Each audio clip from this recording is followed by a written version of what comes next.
Hi, everybody. Zeke Torres. And in this segment, we're going to go through a cycle. Basically, when a repository already exists on our laptop and it already has some work that has either been done recently or in the past, and that repository also exists in our GitHub remotely. So I'm going to go ahead and continue to use my GitHub Desktop session locally. And I'm going to go and try and find where that repository is. So I'm going to come here and use the features to find where that folder is that I'm looking for. And I know I usually keep my code in my desktop. I'm going to find my Windy City SaaS users group folder. I tend to keep my main folders that I'm interested in managed and organized with Git. So there it is. I'm going to select the folder and add the repository to GitHub Desktop. And it now starts to make the right connections and show me the elements that, okay, I'm on the master branch. I have some branches here. One that was updated about 2 months ago. Another one that was updated, it's an older branch, maybe from about a year ago. And remember, one of the rules we have is we always want to fetch from our remote repository. So this is telling me that I last did that March 6th of 2021. So I'm going to go ahead and pull that down. And so now things are in sync.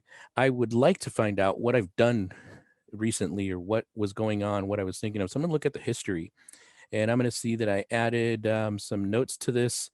I think I was probably going through some training. So test training branch. What else was I doing there? I want to remember what I was up to. So I will scroll usually through this and see if there are differences or where I made changes, where I made edits. GitHub Desktop and GitHub itself really do a nice job of showing us the differences in code and showing us where things have been modified. So this blue section here indicates that there are other lines suppressed. They had no changes made to them. So we don't need to see all the clutter. We go from line 135 all the way to line 206. So what Git is basically doing via GitHub Desktop is suppressing lines that have no differences. Otherwise, we see the lines that matter, which are color-coded between that red and green hue in terms of the red being removed and green being added.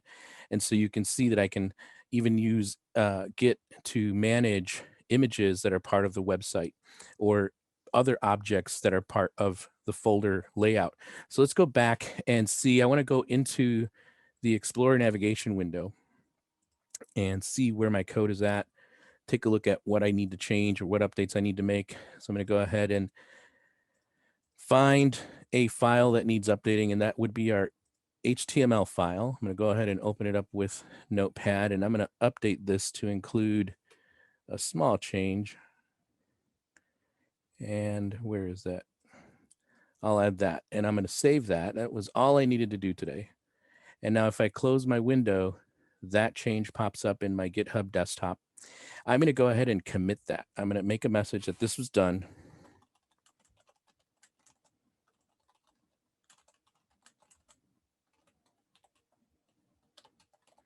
And then I'm going to add some context.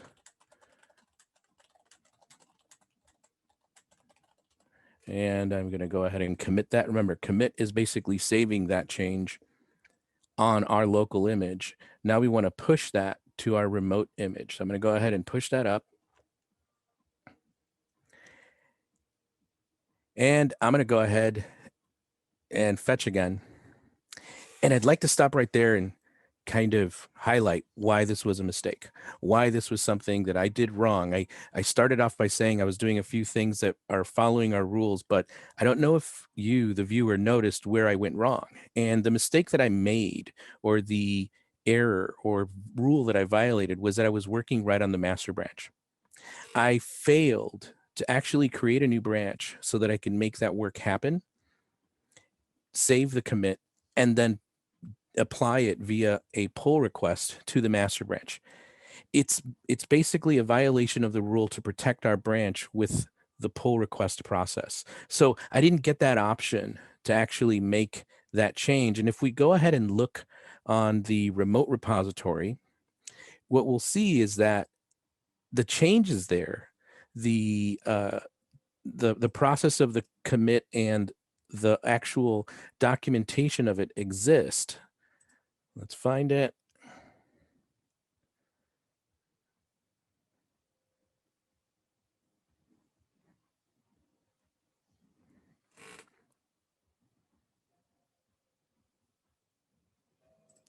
And so if we go, we'll see that 2 minutes ago that was done, but it was done right on the main branch, and it would be missing the correct elements in order for us to either track those changes separately in another branch or allow somebody else to work and not immediately start to get entangled with what was happening on that master or main branch.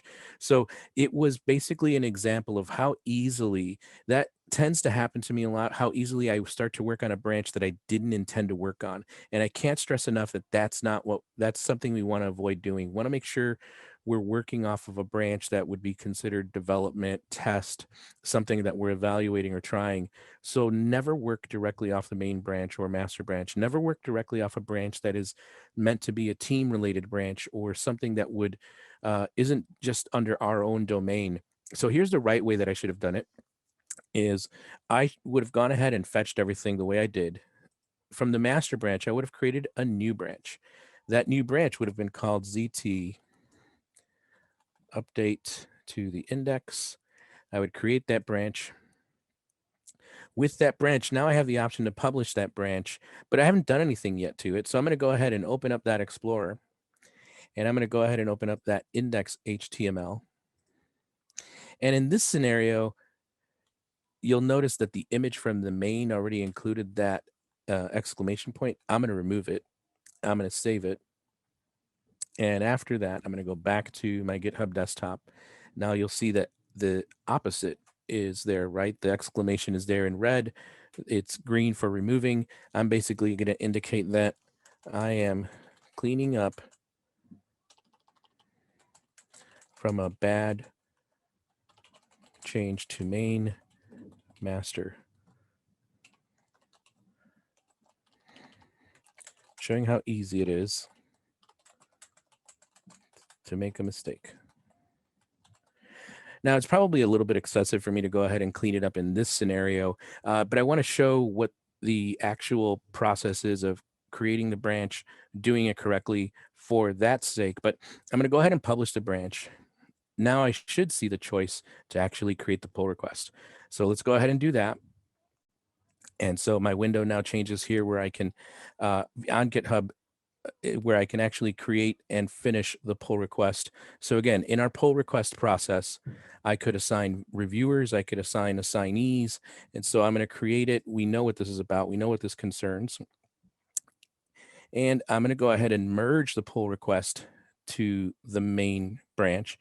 That's the next part of that action that we want to do. I'll confirm the merge. Now that that's been done successfully, I have the option to delete the branch. Now, this is a repository where I have a few branches that I haven't deleted, right? There's kind of a bit of a mess growing. It's not bad. So I'm going to delete this branch just for the sake of starting to clean up and getting that process going. So I'm going to go back to the top of my repository, and I see that I have 2 branches. This one has been done, and I never actually did a pull request on that, right? You'll see some branches like that. This one was done 14 months ago, and I haven't done a pull request. So I'm going to go ahead and do a pull request on it. There isn't anything to compare. This looks like it's already been synced up. So chances are this is a branch that's already been merged and put inside of or merged with the main branch. And so it is a branch that can be erased or deleted. So I'm going to go ahead and take care of that. So now my GitHub team repository is cleaned or synced up. I'm going to go check out my GitHub desktop. I'm going to fetch. Everything is refreshed. And let's look at the branches. I have 2 branches here. I'm sorry, 3. My master branch, my update index one that we just did a little while ago, and then this other one. So all of these here, these Z up to 2021 and this one, those can be deleted. I don't need them anymore. They don't serve a purpose. So I'm going to go ahead and delete that branch. That'll help me keep my repository clean here on my local image. I'm going to go ahead and delete that branch. And so now there should only be one branch. That's my master branch. I'm going to fetch again just to make sure. I'm going to check out the history and see that, yep, there's that update index. And then there's the one that I did just before where I had made that change. And that is a quick review of what you might end up doing if a repository already exists on your machine and it's in a condition where you may not remember what you were doing.